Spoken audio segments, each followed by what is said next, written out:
Welcome back to the Humble Market Timer YouTube channel. Once again, if you enjoy the content, please like, comment, and subscribe. In today's video, we're going to look at Google. It has been on fire the last 2 months, but are the technicals showing that it's ready for a pullback? So before I go any further, please look in my description for my disclaimer. Once again, these are my sole ideas, not investment advice. Now, as you can see by Google's chart, it has been just literally on fire since September. And really it started even before that, after it had a pretty significant dip here in April with the tariff lows that happened in April. But it has just exploded higher from that area in April in the around 140. It has exploded all the way to over $300 a share. And it has really taken off since September. And what sort of spearheaded that additional push in Google was the release of this news. Basically, Google, or Alphabet, avoided breaking up its company in an antitrust case. This was a really drawn out case, and a lot of people didn't think they were going to win and thought they would have to break off Chrome and some of their other aspects of the company as a part of this lawsuit. But Alphabet actually won, and as a result, that news was announced on September 3rd. The market really liked the news, and Google just went into overdrive and pushed even higher. And it was such big news, it actually brought in the eye of the greatest investor of all time, Warren Buffett. He announced recently that he made a $4 billion investment in Google back in Q3. So that would have likely occurred in that September timeframe after the antitrust news came out. It is estimated that his cost basis in his purchase of Google was around $225, and that would put it right around that time in which that antitrust news was released. But you don't find out that information of big purchases by big investors until the next quarter. So it just came out recently that he had made an investment in Google. And it's a little bit unusual for him in that he has kind of always been known to be sort of a value investor. So he waits till prices are depressed and then tends to buy. But he actually bought Google in the third quarter when it was actually near all-time highs. So that's really unusual for him. Warren Buffett oftentimes really doesn't really buy technology companies all that often.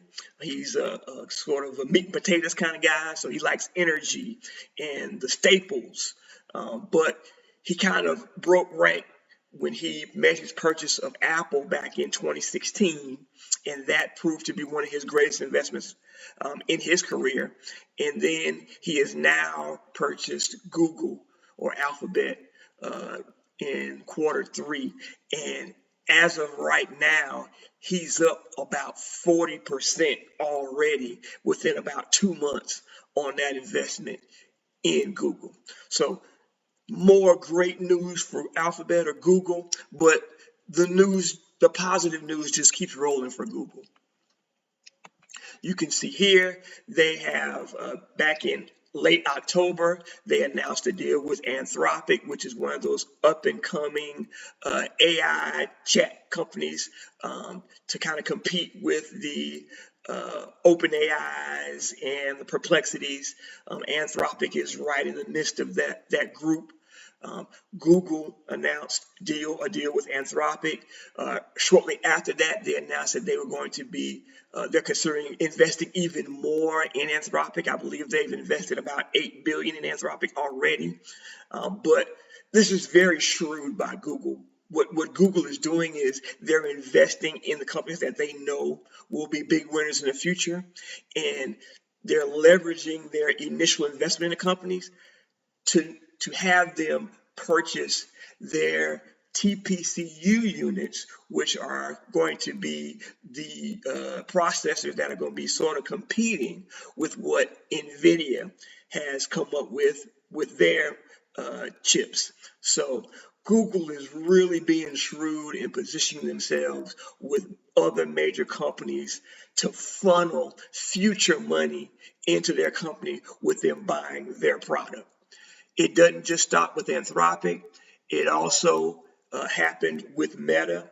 Meta also is reporting that they will be able to use, or they're going to use, Google's processing units or TPUs for their data centers, again, potentially eating into potential profits in NVIDIA. So Google has been on fire. The news just won't stop, or the positive news just won't stop with Google. So let's see what the charts are saying, whether or not Google can continue to move higher. Now, it's been very difficult to find a nice parallel for Google. The chart's kind of been all over the place, but I think this is probably the best chart that I could find that has a solid parallel. As you can see, the high here back in 2021, how that lines up. And then you have it hit these lows down here. It briefly dipped below the lower portion of the parallel, but quickly got back in. I think it's a good parallel mainly because look at the midpoint. You can see consolidation here in the midpoint. You can see more consolidation here with act as temporary resistance. And then we got an additional push. Now, if you look at where it's hitting currently in that 320 range, you see we're hitting right at the top of that parallel. So if things continue to work its way out and Google continues to fall within this parallel, you should see a lot of technical resistance in this area for a potential pullback in Google. It's made a massive move. This is a major, a $4 trillion company right now. It's moved, basically doubled in the last 6 months, 6 to 7 months. That's very unusual for a company this size. So you can expect there to be some profit taking, and it looks, based on how the chart is setting up, that it is in the process of making that pullback. Now, if the good news continues to flow, Google could go higher, but as of right now, there should be resistance in this 320 to 330 area. Look for a pullback in Google per the charts, but Google has been on fire. It's got the stamp of approval of Warren Buffett. Things are looking great for Google. Hope you like the content. If you like it, please like, comment, and subscribe. Thanks for watching.